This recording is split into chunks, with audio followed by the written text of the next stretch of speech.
शेर सुन लो माननीय शिक्षा मंत्री जी। उजाले अपनी यादों में अपने साथ रहने दो। आगे समझ में? उजाले अपनी यादों में अपने साथ रहने दो, न जाने किस गली में अपनी शाम हो जाए। इसलिए भावना ठीक रखो, भावना ठीक रखो, इधर वालों से नफरत मत श्री करो। गोपाल लाल जी शर्मा तो आगे अंकित नहीं होगा। माननीय सभापति महोदय, आपने शिक्षा व उच्च शिक्षा की अनुदान मांग 2021 की चर्चा में मुझे विचार रखने का अवसर दिया। आपका बहुत बहुत आभार।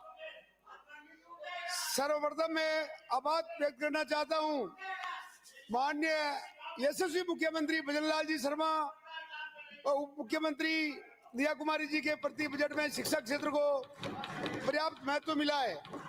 मेरे निर्वाचन क्षेत्र में एक छोटी सी मांग की, उसमें मेरे मांडलगढ़ को नवीन कृषि महाविद्यालय की घोषणा के लिए मेरे क्षेत्र के पूरी जनता और युवा वर्ग में बहुत बहुत खुशी है और मैं और मेरी जनता व्यक्ति से मेरी ओर से आभार।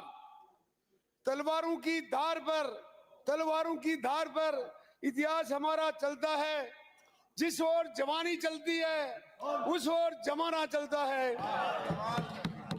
सरकार ने बजट में शिक्षा क्षेत्र के आधारभूत ढांचे को मजबूती देने के लिए और इसके अच्छे परिणाम लेने के लिए ऐसा बजट राजस्थान में यशस्वी मुख्यमंत्री जी ने दिया है।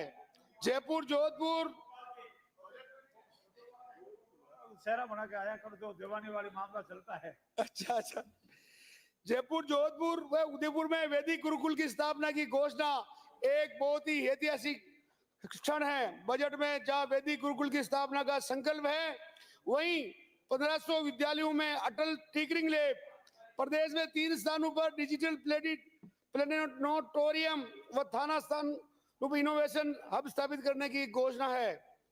इन संकल्पों से स्पष्ट होता है सरकार प्रदेश के विद्यार्थी वर्ग को नित्य नूतन चिर पुरातन दोनों से जोड़कर उनके जीवन को नई दिशा देना चाहती है। प्रदेश में 3 नवीन पॉलिटेक्निक कॉलेज, 11 नवीन महाविद्यालय, 9 कन्या महाविद्यालय, 2 कृषि महाविद्यालय खोलने की घोषणा हुई है। नए सैनिक बालिका सैनिक स्कूलों की घोषणा भी हुई है। 50 विद्यालयों को उच्च प्राथमिक व 100 विद्यालयों को उच्च माध्यमिक स्तर पर क्रमबद्ध करने की घोषणा स्वागत योग्य है।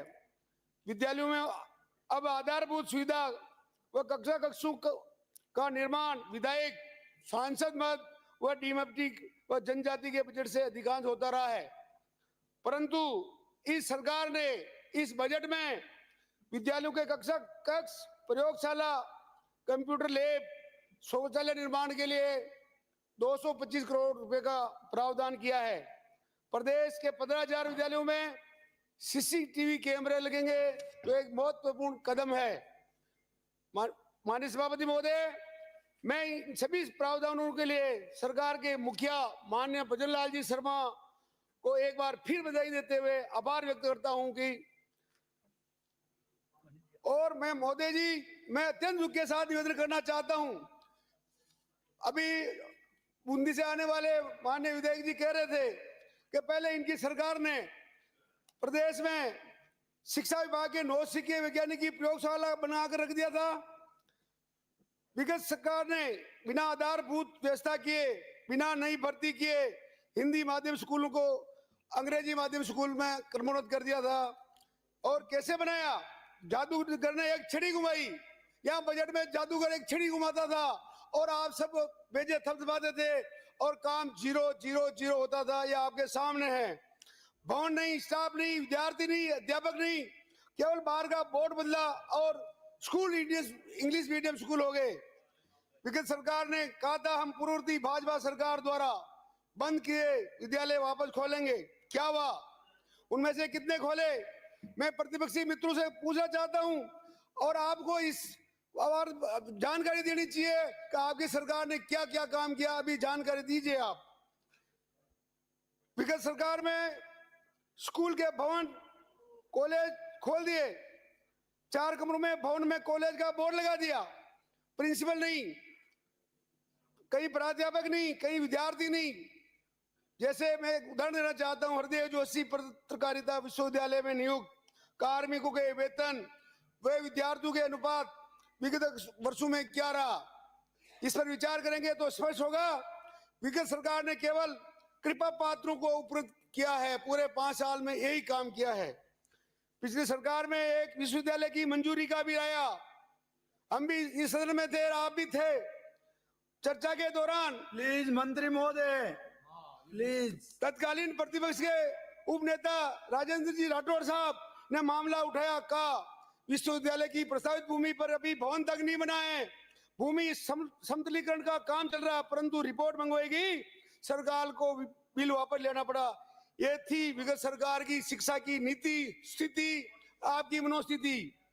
मान्यवर शिक्षा भावी पीढ़ी के संस्कार का माध्यम है, लेकिन उन्होंने महाराणा प्रताप का पाठ नहीं पढ़ाया, हमने अकबर मान का पाठ पढ़ा दिया, हमने शिवाजी और संभाजी का इतिहास नहीं पढ़ाया, हमने बाबर और औरंगजेब की वंशावली बच्चों को याद करा दी, हमने पन्ना धाई, भामाशाह, छत्रपति शिवाजी, वीर दुर्गादास, अमर सिंह, राणा सांगा को भुला दिया। नई पीढ़ी विदेशी हमलावरों का इतिहास पढ़कर गौरव का अनुभव मैं मेरे विधानसभा क्षेत्र मांडरगढ़ के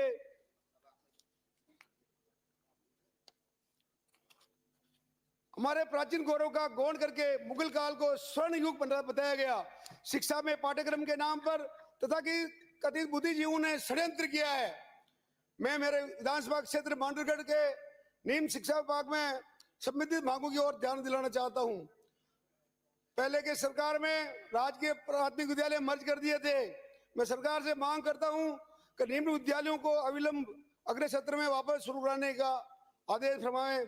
राजकीय प्राथमिक विद्यालय इटावा, राजकीय प्राथमिक विद्यालय चमारों का चोपड़ा, जावल, बिलिया का चोपड़ा, बाण का खेड़ा, छोरडी, हस्तिनापुर स्कूल को डीमर्ज कर वापस खोला जाए।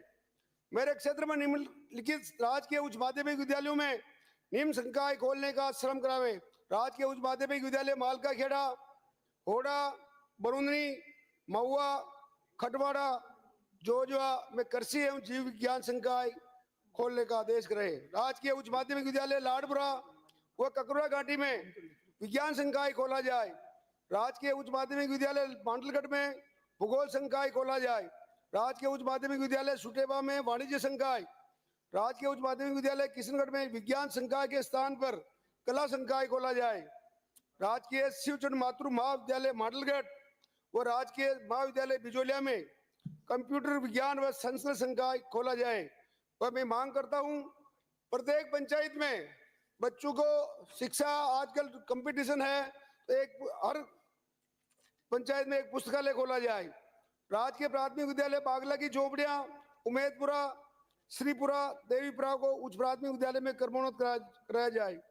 राजकीय उच्च प्राथमिक विद्यालय रेणवास, किशनजी का खेड़ा, बेरू खेड़ा, उंदरुंगा खेड़ा को राजकीय माध्यमिक विद्यालय में क्रमोन्नत कराया जाए।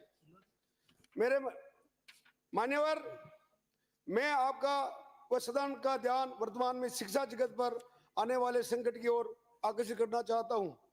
पहले भूमि माफिया, खनन mafia, toll mafia, one mafia सुने थे, लेकिन अब शिक्षा माफिया पैदा हो गए हैं।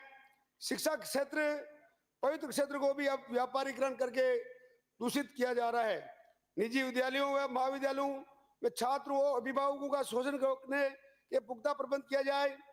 निजी संस्थाओं का मनमाना पाठ्यक्रम व मनमानी फीस, इस पर नियंत्रण कैसे हो, कई छात्र व अभिभावक इसकी आवाज उठा पा रहा है। हमें इस दर्द को समझना चाहिए। मैं 2 पंक्तियों के साथ अपनी वाणी को विराम देता हूँ। जरूरी नहीं कि रोशनी चिरागों से हो, जरूरी नहीं कि रोशनी चिरागों से हो, शिक्षा से भी घर रोशन होते हैं। देश व प्रदेश में शिक्षा के प्रसार से जनजीवन खुशहाल हो, युवा वर्ग को नई राह मिले। इन्हीं शुभकामनाओं के साथ धन्यवाद। श्री मोतीराम जी, केवल